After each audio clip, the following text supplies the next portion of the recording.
Okay, so we're making Huevos Rancheros breakfast tostadas today. So if you like breakfast and you like deliciousness, you're in the right spot. So go ahead and set your oven to 450 degrees. You're gonna take 2 corn tortillas, put them on a quarter-size baking sheet, and we're gonna brush them with oil on both sides. Also, just salt them to taste on both sides too. And then we're gonna pop that in the oven. We're gonna bake them for 10 minutes until they're just nice and crispy. They'll probably puff up a little bit too, just so you know. This recipe is a wine pairing recipe. It's made to go with a sparkling rosé, and this is brought to you by SIP Certified. So SIP Certified is pretty much responsible for making California wines as eco-friendly as they are delicious. So check them out for anything you wanna know about tasty, planet-friendly eco wines. Okay, so let's get back to making our breakfast. Now we're gonna make the egg part of this breakfast tostada. So you wanna take your enchilada sauce and add it to a non-stick skillet. Heat it up over a medium heat, and we're gonna add in 2 eggs, and we're gonna cook them until the whites on the eggs just fully set. And you're just gonna do this while the tortillas are frying up in the oven. So here's the thing, if you're ever unsure if your eggs are fresh and ready to eat, there's a real quick way you can test that. So just take a tall glass of water and carefully drop the egg into the glass of water. If the egg floats to the top, you do not want to eat that egg. If it sinks to the bottom, that egg is good to go. Okay, now let's make our tostadas. So take those tortillas out of the oven. We're gonna add on our black beans.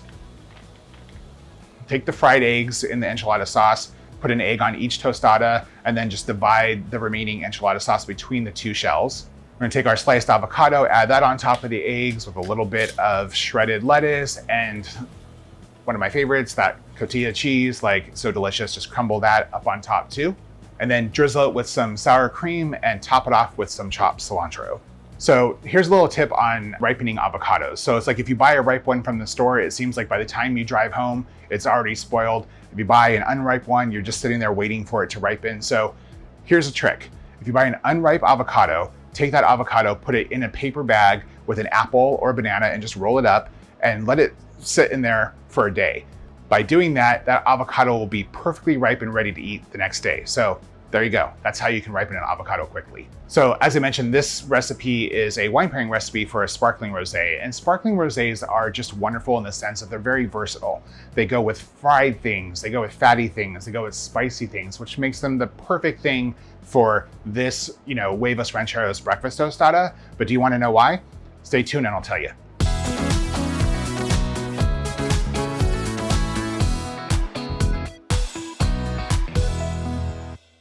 Okay, so sparkling rosés, they have a really, really nice acidity, and that's really what makes them so versatile. It's that acidity that really kind of cleans the palate for whatever your next bite is. So whatever food that you're eating, they're just really, really great for that reason alone.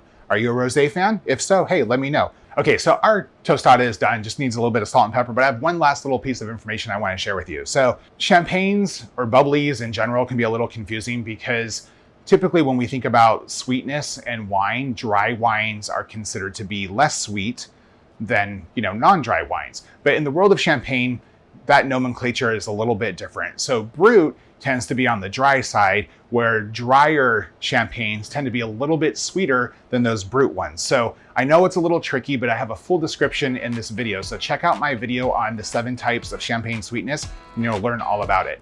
I hope you like this recipe and I'll see you guys next time.